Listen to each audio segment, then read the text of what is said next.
How's everybody doing out there? How's my Goombas doing?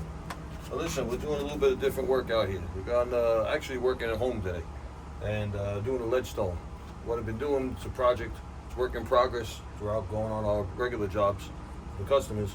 So doing my own cultured stone, ledgestone type of work in the backyard area.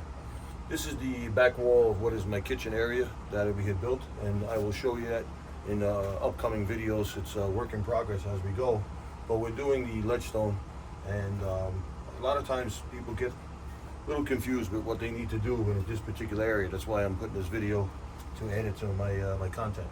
So this is the ledgestone, as I mentioned, and people get into these areas here where you come to an inside corner, which is a perfect 45. When we did the block work, we put the block in with the regular mortar, stack it, and wind up you have your 45 inside corner. So now you want to come with your finished product, which is going to be your ledgestone. But a lot of times, how do you get that 45 when you have a straight cut? So what you do is you take the actual full piece, you cut it down from the length of what it may have been. This was about 16 inches. So I cut it down, and we got it down to about 14.5 inches. And now it's tight to the wall. So a lot of times people will look to take the existing piece and just take a square piece and butt the square piece up against the other square. But I'm going to show you what that does.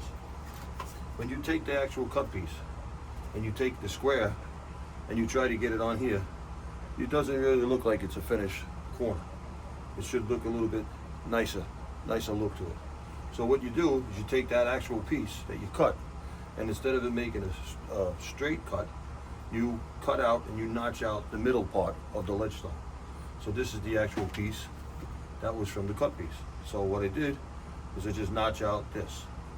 The reason why we notch out this piece right here in the center is we want it to correspond with the middle piece here.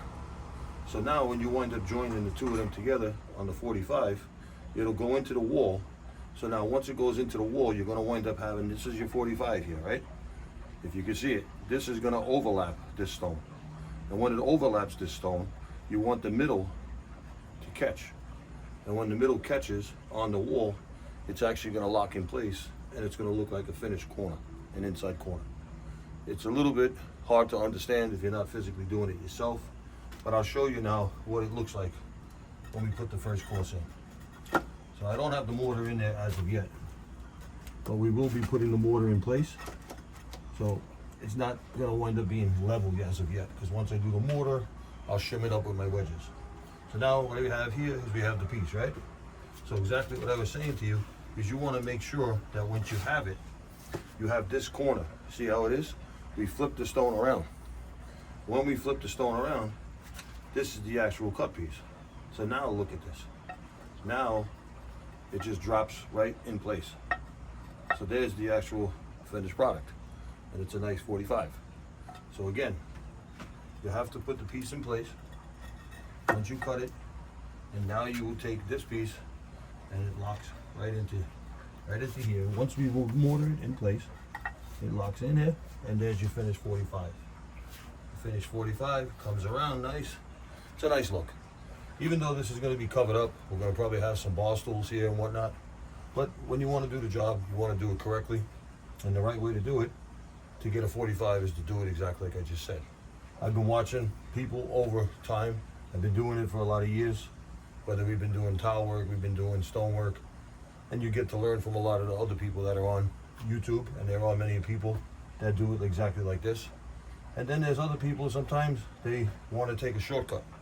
But you know, not necessarily always a shortcut is the best answer. You want to make it look the finished product, because what's going to happen is when you step back and this wall is done, you're never going to wind up seeing that. It's going to wind up looking like a professional job, and this could go for even the average homeowner doing the work. You know, we're licensed contractors in the Long Island area, but there are people that take on this work for themselves. And when you take on the work, you should do it the right way instead of doing it, you know, just doing it that you know, just want to get it done. I think you should take a little bit more pride in the work that you do, and that results in what the finished product is. So I hope this was a little bit of help for everybody. I hope you subscribe to the channel. We have a lot more information coming. Again, you got to be able to do it as far as with the right tools.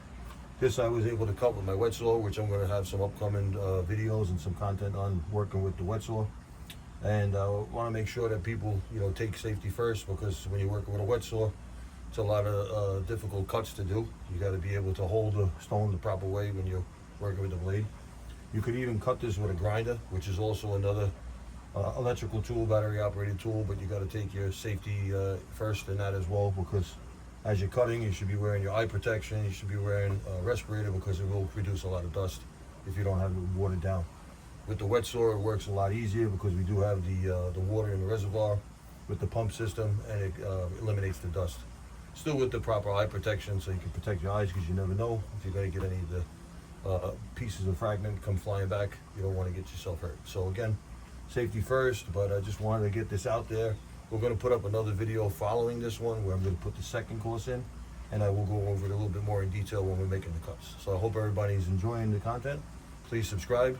Let me know if you liked what you see, and if there's anything else that I can help you with, please shoot me a message and let me know what I can do. All right, so hope all you Goombas are watching, you're enjoying this, and like I said, we got a lot of work here, so there's going to be a lot of videos. I'll talk to you guys soon. Please have a good day.